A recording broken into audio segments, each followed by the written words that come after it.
Hey, hola, ¿qué tal? Mi nombre es Sofía Sánchez, soy la host de este podcast BioFounders, en donde entrevisto a la gente más interesante de la industria biotecnológica de todo el mundo, y van desde biohackers, fundadores de compañías, científicos obviamente, y por primera ocasión en este episodio a Matías Peiré, el CEO y fundador de Gridex, la company builder más grande para empresas de biotecnología en todo Latinoamérica. Me emociona muchísimo porque no solamente nos conocemos desde hace algunos años, sino que últimamente estamos colaborando en una serie de artículos llamado Pilares para la Bioeconomía. Consiste en dar una perspectiva global en cuanto a las tecnologías de secuenciación, edición genética, bioinformática, pero también cómo se están usando por estas compañías latinoamericanas para construir soluciones de todo tipo, desde cambio climático hasta alimentos, diagnósticos terapéuticos, materiales, de todo de verdad. Te recomiendo mucho que lo cheques, está en la descripción. Y para esta entrevista yo tenía muchísima curiosidad de saber un poco más del background de Mati, de venir de un mundo de software y hardware y negocios.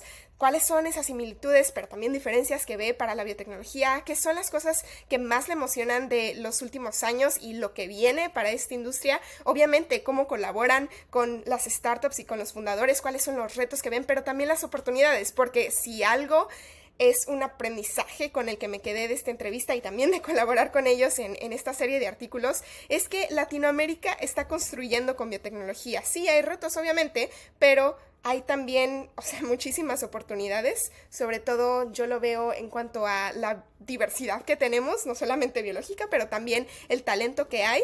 Entonces, espero que esta entrevista sirva no solamente como inspiración, pero también como prueba de lo que se está haciendo. Y pues si eres alguien a quien le interesa, seas científico, seas persona de negocios, porque en Gridex se conjuntan estos dos mundos, pues que te animes. Vamos para allá.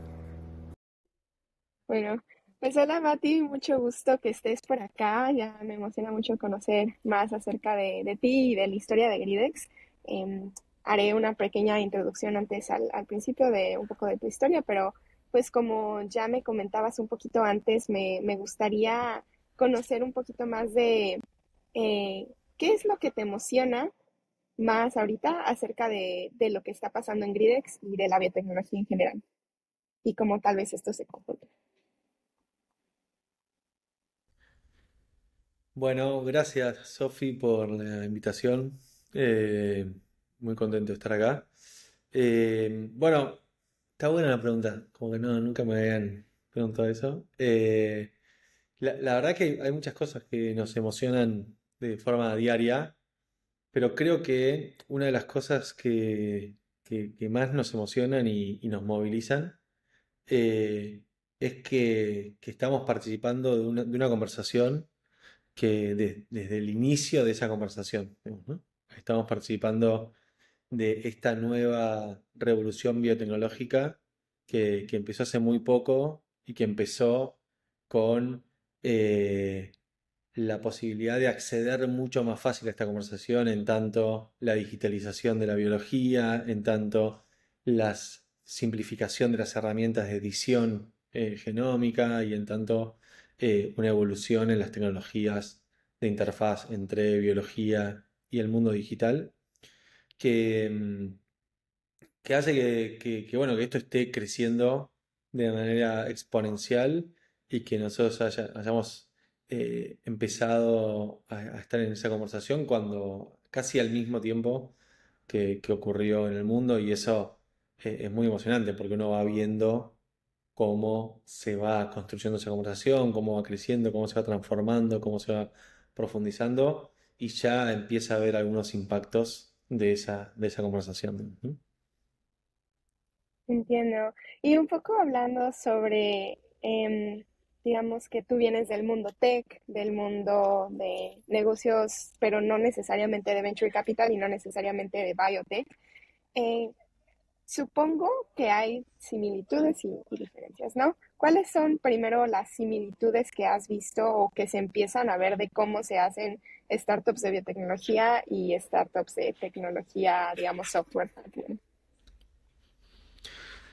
Bueno, eh, primero hay que identificar los startups de biotecnología que no son de la industria farmacéutica, ¿no? Que tienen toda una dinámica muy especial y que no es el foco nuestro y que tampoco es el foco en general de esta nueva generación de startups biotech, ¿no? Son startups que van a estar queriendo transformar cuestiones en el agro, en los alimentos, en la industria, en materiales, en cuestiones medioambientales, tal vez en cosas de diagnóstico o de descentralización de la medicina o personalización de la medicina o herramientas que atraviesan todos esos sectores, ¿no? Herramientas fundamentales para que se desarrolle esta industria biotecnológica. Entonces, en ese mundo de ese tipo de empresas, hay muchas similitudes con empresas tecnológicas, que también hay que aclarar que son empresas tecnológicas que desarrollan nuevas tecnologías, ¿no?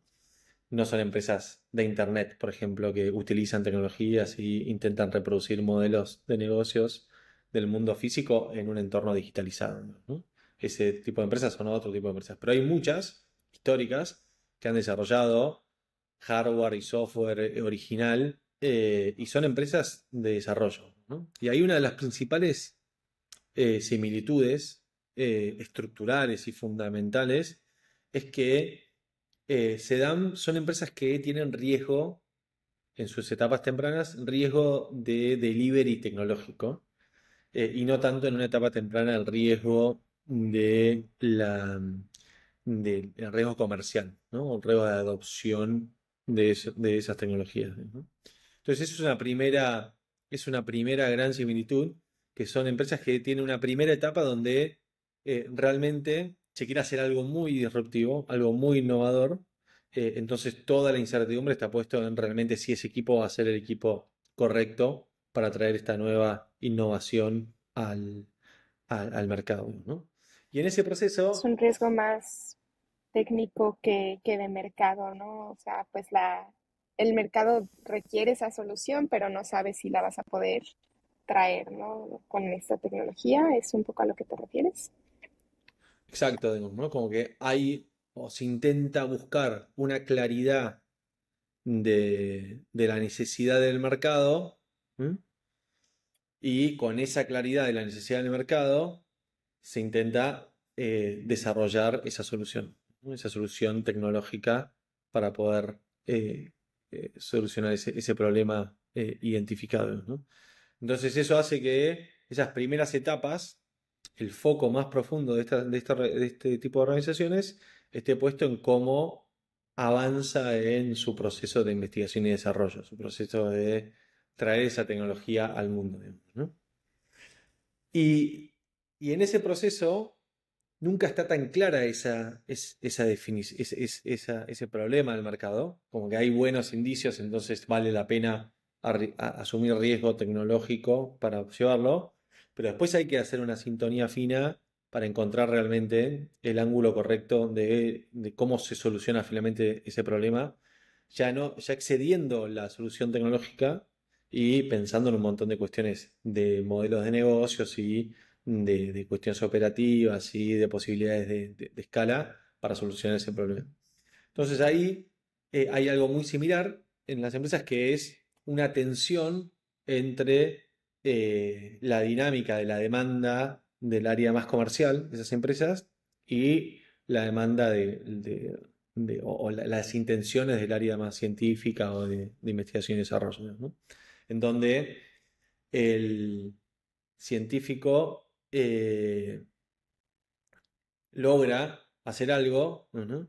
Logra que funcione y muestra que eso podría ser vendido, entonces el comercial tiene que salir a vender, pero el mercado le dice, no, bueno, pero ahora me gustaría que fuera un poquito más así, porque esto no se adapta exactamente a lo que yo quisiera, entonces habría que modificarlo. Entonces vuelve el comercial y le pide al de desarrollo que lo haga y el desarrollo dice, bueno, ya lo hago, pero ahora vende eso porque ya lo hicimos, entonces quiero vender. Se escapan las conversaciones y hay problemáticas por ese lado. Y después por ahí se escapa al revés. El científico quiere estar haciendo cosas nuevas todo el día y el de negocio dice, no, nos tenemos que enfocar porque hay que traer un producto específico y tenemos que escalar este producto y yo necesito que funcione perfecto y que sea siempre el mismo para poder cumplir las promesas que hago desde el punto de vista comercial. Entonces, esas dinámicas de crecimiento en los primeros años, yo te diría, los primeros 5 o 7 años de este tipo de empresas pueden ser muy parecidas. Ya veo. Tal Y vez en una hablas empresa de mucho, software, claro. Sí, dime. no, te decía, tal vez en una empresa de software electrónica, en vez de 5 o 7, son 3 5. Una empresa por ahí de biotecnología son 5 o 7, ¿no? Esos primeros años de esa dinámica. Ya veo. Se habla también mucho de la importancia en estos años del equipo, ¿no? Qué tan capaces son de traer esta visión al mundo. ¿Qué es lo que ustedes buscan o no sé si tengan características definidas? No sé si sea una buena manera de verlo de este equipo, ¿no? De pues la persona ya sea de negocios, del científico o de cómo se integran, qué es lo que ustedes ven en ya sea los founders que han, vaya, que llevan una buena trayectoria en su portafolio o de personas nuevas que están viendo. Sí, lo que define el partido, está claro, es un lugar común, está muy trillado, pero realmente es ese equipo, ¿no? Eh, y tiene dos dimensiones, tiene la dimensión individual y la dimensión grupal. Ujú. Son fundamentales las dos divisiones, porque por ahí siempre se habla del equipo, ¿no? Pero como que dentro del equipo necesitamos mucho las individualidades, ¿no? Necesitamos esas personas, esos individuos que hacen algo distinto desde su subjetividad, pero bien ensambladas y articuladas en un equipo, ¿no? Entonces nosotros desde un principio es lo que estamos buscando, ¿no? Poder tener el ojo suficientemente entrenado para poder identificar en un momento muy embrionario a esas pequeñas emergentes o características que nos permitan identificar a ese tipo de personas, ¿sí?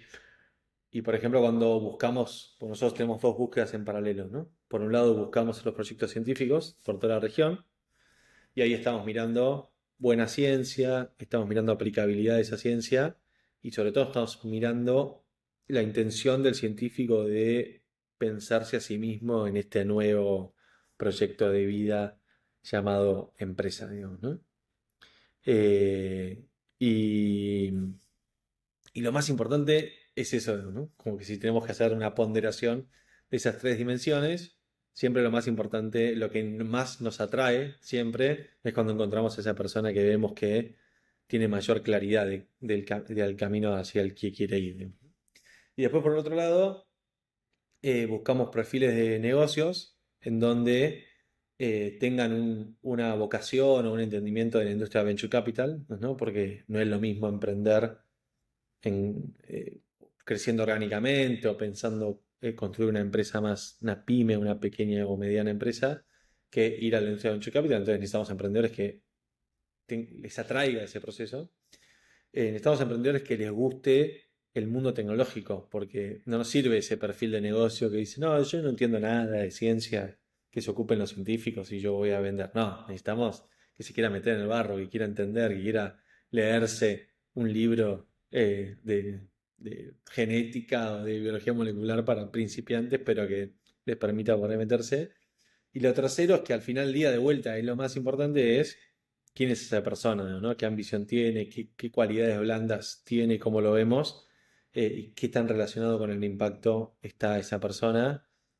Porque al final esas dos cuestiones más blandas de ambos perfiles son las que permiten ensamblar, ¿no? Bien un equipo. Entiendo un poco la idea, a lo mejor es porque yo estoy pues ahorita más en el mundo de la ciencia, de que pues ustedes no se podrían ver quién está publicando buenos artículos o tal universidad, ¿no? Estos centros como donde se concentra el conocimiento científico.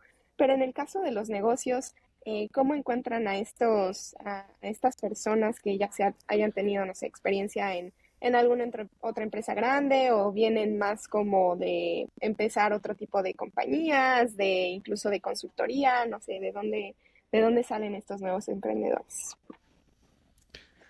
Sí, es muy diverso en perfiles, en edades. También tenemos personas de 50 y pico de años y personas de 20 cortos.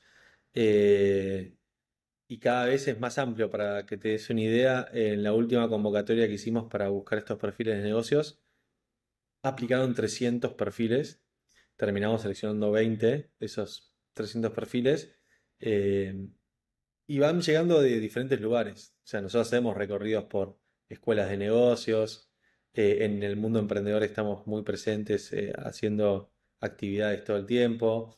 Ya empiezan a venir amigos de amigos, entonces como que ya tenemos algunos linajes, o sea, sabemos que de un emprendedor surgieron cuatro que ya están y de esos cuatro van a surgir otros. Entonces como que empieza a ver eso que es es el mejor proceso para que lleguen. Y bueno, como que se va dando, así como que es verdad, es mucho más difícil que en el mundo científico, que uno sabe y que tiene un camino mucho más claro de cómo ir a buscar esos perfiles. Acá es un poco más ecléctico como encontramos estos perfiles, ¿no? Ya veo. Háblame un poquito acerca de ahora el equipo, pero de Gridex, ¿no? ¿Qué rol tiene cada uno de ustedes? ¿Cómo ve, cómo interactúa cada uno con las empresas, con los emprendedores? ¿Y qué busca el equipo actual en tal vez personas que se vayan uniendo? Bueno, el equipo de Gridex es maravilloso. Es como que la verdad que cada persona que se va sumando, es un nuevo aporte enorme para lo que vamos haciendo. Y siempre como que destacamos hacia adentro. Es como que nos, nos hacemos caricias a nosotros mismos, Dios, ¿no? Como que decimos, qué bueno cómo encontramos, esta posibilidad de trabajar en esto y cómo se articula todo, ¿no? Entonces, como que en principio es, eh, hay mucha coincidencia de individual, ¿no? Subjetiva de las personas, como que en términos de hacia dónde vamos, cómo queremos que se construya esto, con qué estilo, con qué estética, con qué narrativa, es como que hay mucha coincidencia de cómo miramos lo que estamos haciendo y el futuro, ¿no? En general. Entonces, en principio, eso es muy importante.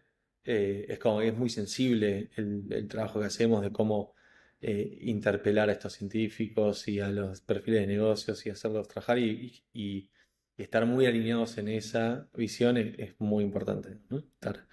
Que todo fluya y nos miramos así de memoria y sabemos a dónde uno tiene que entrar y otro no, y a dónde uno tiene que apretar y el otro tiene que por ahí ser más permisivo. Entonces, realmente encontrar esa coincidencia, cultural, respecto y filosófica, te diría, de cómo vemos en un montón de aspectos la vida en general, es súper importante.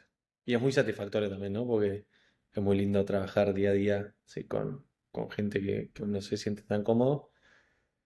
Y después, técnicamente, es como un equipo, más con un perfil científico.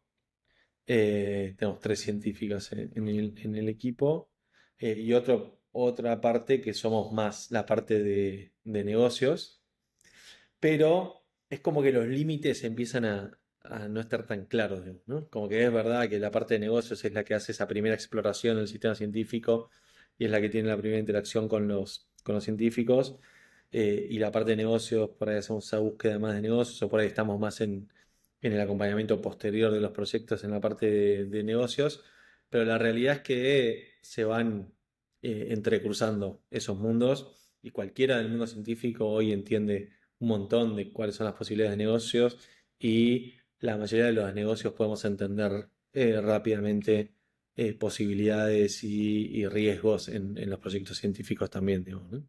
Y nos vamos complementando, esto no lo entendí, alguien que me explique o necesito un paper de referencia para poder entender un poco más sobre esto o alguien que me resuma este paper porque solo por ahí no lo voy a poder leer, que me haga la traducción. Entonces nos complementamos bastante. Y después también tenemos como en ese equipo más operativo algunas partes más como que intermedian, más soft, que como que están ahí entre las dos cosas, digamos, ¿no? Y como que en ese ensamble, Entonces como que son tres partes, la parte más científica, más de negocios y las partes más de ensamble, ¿no? Como que ese es el equipo central de Gridex y, y después tenemos un área de soporte más administrativo y operativo, ¿no? Ya veo. Y Mm. bueno, esta pregunta dirige un poco hacia qué es lo que hace Gridex diferente que cualquier otra, digamos, tipo de aceleradora o así, que de inicio pues no es como que haya muchas, digo, no sé si incluso sea la única de su tipo en Latinoamérica, ¿no? Pero pues, ¿cómo No, es ya este empieza a haber viaje algunas de... más. Ah, bueno, que es bueno para todos, ¿no? Obviamente. Sí, sí, Pero sí. bueno, hablamos ya como de cómo descubren ustedes a las personas y ahora, ¿cuál es este camino, ¿no? Que ustedes recorren con ellos desde, pues no sé si tal vez entrenamiento no sé, guía en cuanto a negocios o en cuanto a la ciencia y pues hasta llevarlos incluso a otras rondas, a otras aceleradoras en Estados Unidos, por ejemplo, platicábamos. Sí, mirá, nosotros tenemos desde el comienzo muy claro que la posibilidad de maximizar el éxito de nuestra intervención y de creación de este tipo de compañías se iba a dar en tanto estos proyectos fueran competitivos en el mundo, levantando capital. Ujú. Eh, es una primera conversación de 3, 5, 6, 7 años de cómo desarrollan capacidades y evidencia y cuestiones reales profundas para poder construir los procesos de confianza con otros inversores para que puedan financiar esos primeros 20, 30, 40 millones de dólares que van a necesitar este tipo de empresas para cumplir esas promesas en una primera instancia y pasar a una siguiente instancia donde ahí sí empezamos a abordar un poco más del riesgo de mercados y no tanto el riesgo de delivery, que es el primero que tenemos que enfrentar, digamos, ¿no? Entonces creo que haber tenido ese entendimiento desde el principio nos permitió recorrer mucho el camino y por eso esta relación tan fuerte con IndieBio y por eso ya un montón de startups nuestros levantaron capital de otros inversores.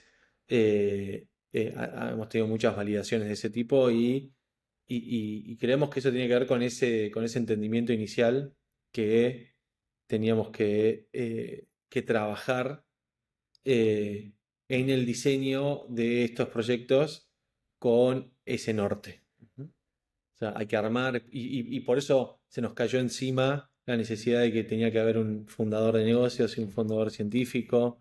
Por eso se nos cayó encima que había que, as soon as possible, conectar con inversores del mundo, porque no había y no hay todavía inversores en Latinoamérica que puedan seguir eh, financiando esto y en ese proceso hubo muchos aprendizajes, ¿no?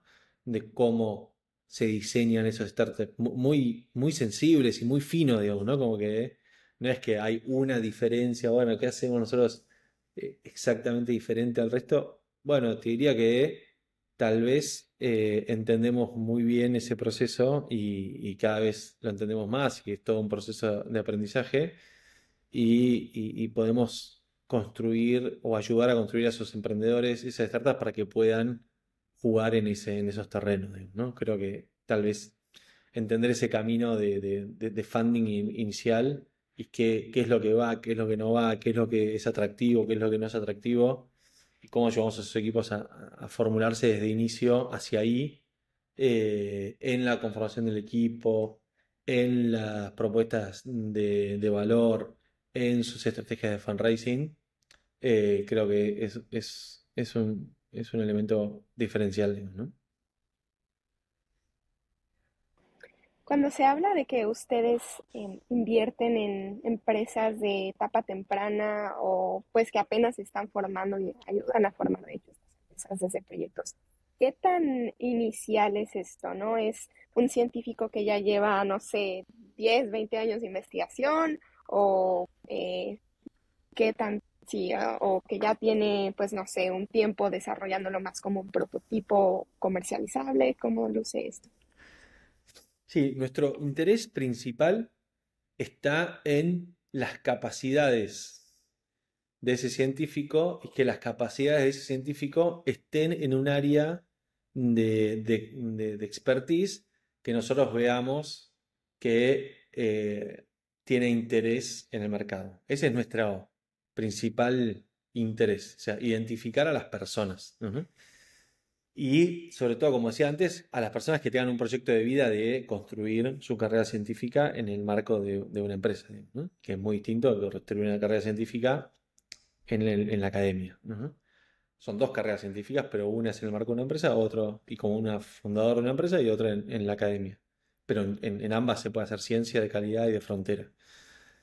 Entonces, eso es lo importante, como que identifique, lo más importante, identificar personas con altas capacidades en sectores que nosotros vemos relevantes y que aparte tengan proyectos de vida. Después puede ocurrir o no, es un segundo análisis que hacemos, que no determina que queramos elegir a ese científico o no, que, que el segundo elemento es que pueda tener una tecnología ya más avanzada o no. Esa tecnología por ahí está traducida en una patente o en un prototipo o en una patente que pueda llegar y que en general esa primera tecnología le pertenece a la institución científica de pertenencia de ese científico, ¿no? Entonces, hay dos proyectos. Hay un proyecto que es el proyecto de tecnología, que eso, en general, la nueva empresa tiene que acordar con su institución madre y poder licenciar esa tecnología, que puede estar, pero puede no estar. Nosotros hemos invertido en muchos casos que no estaba esa tecnología. La mayoría sí, pero hemos invertido en muchos que no estaba esa primera tecnología inicial. Y hay otro proyecto, es el proyecto empresarial, que es el proyecto de vida de ese científico, que con la excusa de esa primera tecnología o con la excusa de sus capabilities va a embarcarse en un proyecto que se tiene que ir configurando sobre la marcha, pero que va a tener indicios de que va a estar alrededor de ciertos capabilities científicos que van a permitir construir algo diferencial. ¿Cuáles son algunos de los retos a los que se enfrentan, ya sea o científicos o personas de negocios, como que cuando cruzan al otro lado, ¿no? Ya sea el científico a negocios o el de negocios a la ciencia. Y sí, sí, ¿cuáles son los retos a los que ustedes han visto que se enfrentan y cómo los tal vez sobrepasan? Los principales retos son culturales, son de lenguajes.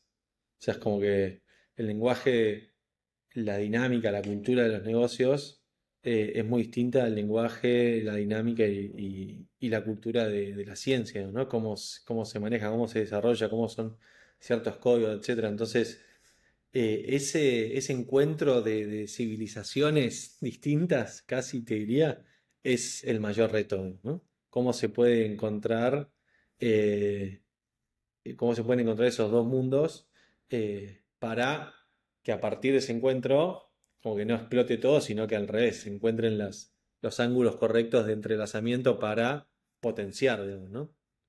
Para que ese encuentro dé un resultado exponencial.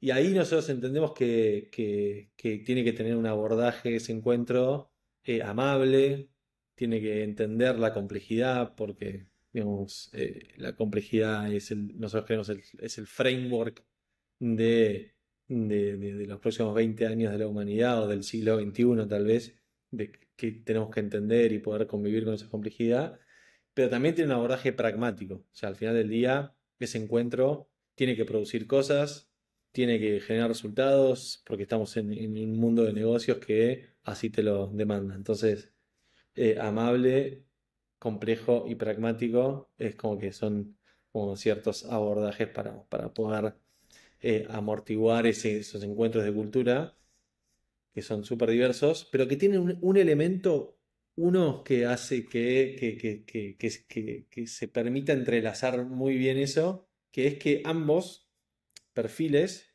de mundos muy distintos quieren lo mismo, que quieren generar un impacto positivo y de contundencia y de relevancia global. Y cuando uno entiende, el de negocios entiende que se encontró con alguien que hace algo maravilloso, que es muy difícil encontrar en el mundo, como un científico Y cuando el científico entiende que se encontró con alguien que de repente entiende cómo apretar ciertos botones y cómo llevar estas conversaciones y se valoran y se respetan mutuamente, bueno, ahí y entienden que son la máxima, uno para el otro son la máxima posibilidad para lograr esa posibilidad de impacto, bueno, ahí fluye, ¿no? Y ahí se generan cosas maravillosas. Excelente, me gusta mucho eso. Y ahora pensando un poco acerca de los retos específicos en Latinoamérica, creo que la razón por la que empezamos la colaboración de los artículos es por un primer artículo que escribía un poco acerca de, bueno, cuáles son exactamente estos retos y oportunidades de crear empresas disruptivas realmente de biotecnología en Latinoamérica. Y pues ya, digamos, viéndolo ustedes como insiders, como pues gente que ha visto muchísimas de estas startups en la región, ¿cuáles son estos retos que ves? Eh, y ahí como te decía, ¿no? Como que, ¿cómo hacemos para que un científico en Latinoamérica primero entienda que es posible hacer ciencia y hacer ciencia de frontera y ciencia que impacte a nivel global desde una empresa? Tiene sentido que el científico de Latinoamérica desconozca la posibilidad de que esa ciencia se pueda hacer desde el sector privado de una empresa, porque históricamente en Latinoamérica ni las multinacionales han demandado eh, científicos para hacer investigación y desarrollo, ni las empresas nacionales por lo general han innovado tanto o han podido innovar tanto como para tener que incorporar conocimiento científico, ¿no? Entonces, ¿cómo un científico va a entender que en el marco de una empresa se puede hacer ciencia, ¿no? Y tan relevante y de tanto impacto como se hace en la academia, ¿no? Cuando históricamente salir de la academia era resignar la carrera científica. Podía trabajar un científico fuera de la academia, pero no iba a hacerlo en el marco de una investigación científica. Y de repente empieza a crecer este emergente de startups que tienen que hacer ciencia, ¿no? Porque tienen que diferenciarse con sus propuestas de valor, encontrando nuevas innovaciones que los diferencien de otros y capten el interés de los inversores porque entienden que si resuelven esa innovación van a tener un diferencial importante para poder tener un mayor valor en el mercado, una mayor oportunidad en el mercado. Entonces, nada, esto es muy nuevo, digo, ¿no? Entonces, es un reto grande eh, hacer que estos científicos realmente crean sinceramente de que esto es una posibilidad. Y después el mundo de los negocios también es muy ajeno a este mundo científico. Como que el mundo de los negocios entiende cuando habla de venture capital o cuando habla en Latinoamérica de emprendedores, es el mundo de cómo hacer negocios en entornos tecnológicos, ¿no? Cómo digitalizamos cosas que vemos, ¿no? Y el mundo de las empresas que construyen nuevas tecnologías no es un mundo que se haya desarrollado en Latinoamérica, pero tenemos con qué, ¿no? Entonces, si tenemos con qué, ¿por qué no lo vamos a hacer?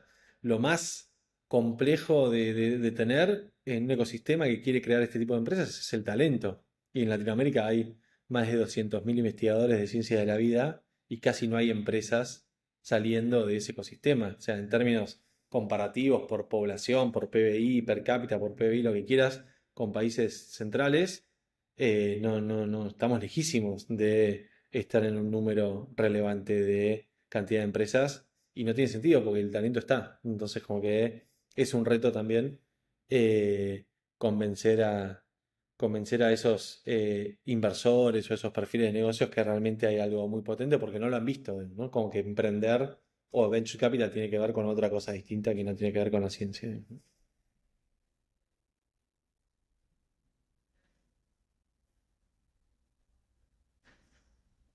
Se corta un poquito, pero no lo han visto, no han visto esa realmente oportunidad en la ciencia muchas veces, los de negocios y viceversa. Entonces es más como el mindset que traiga cada uno, que necesariamente situaciones ajenas, ¿no? Y sobre todo pues ya existiendo el lugar o el capital, bueno, personas dispuestas a invertir este capital.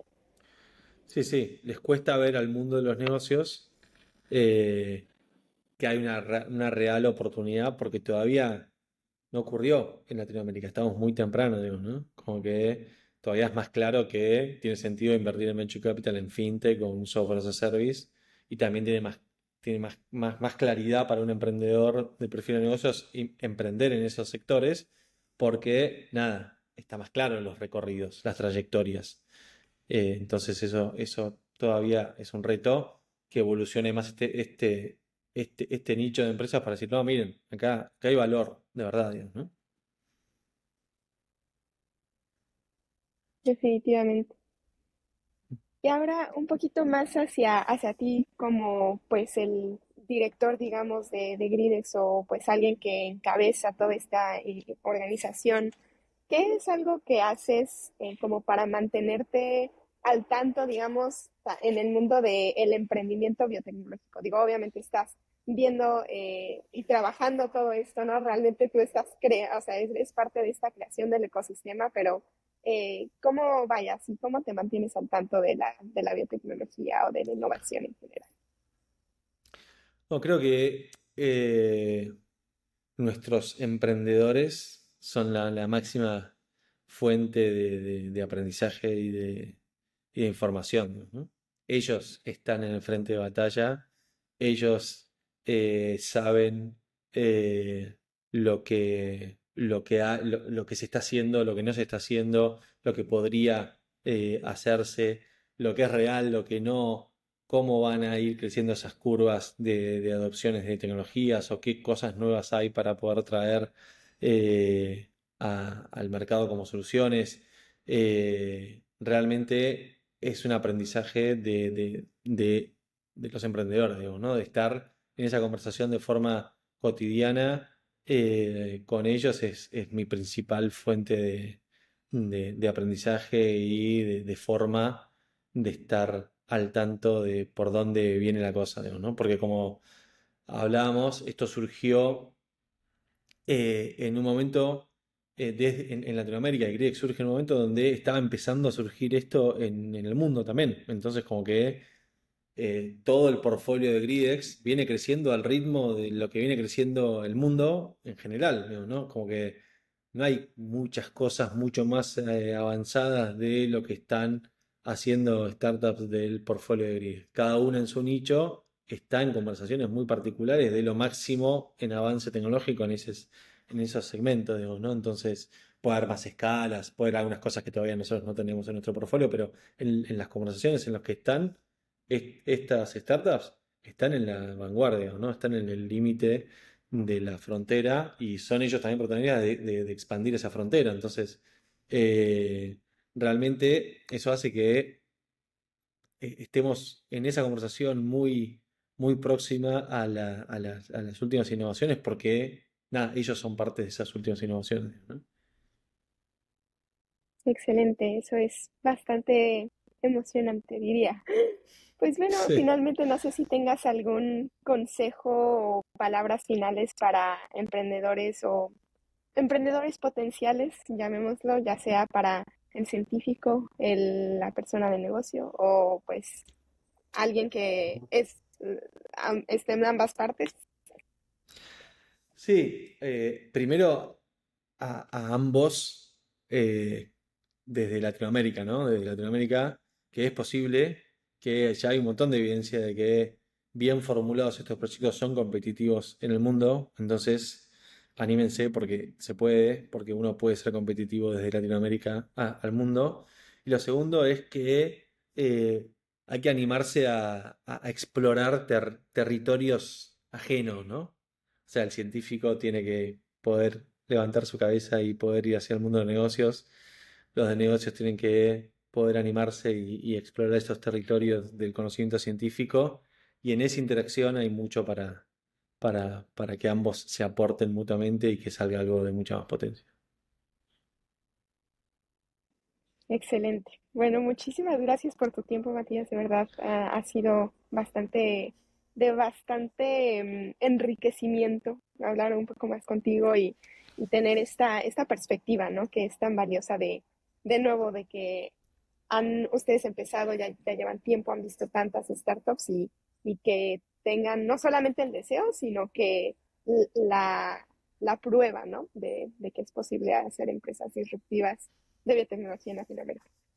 Total, se puede y tenemos con qué, así que hay que hacerlo.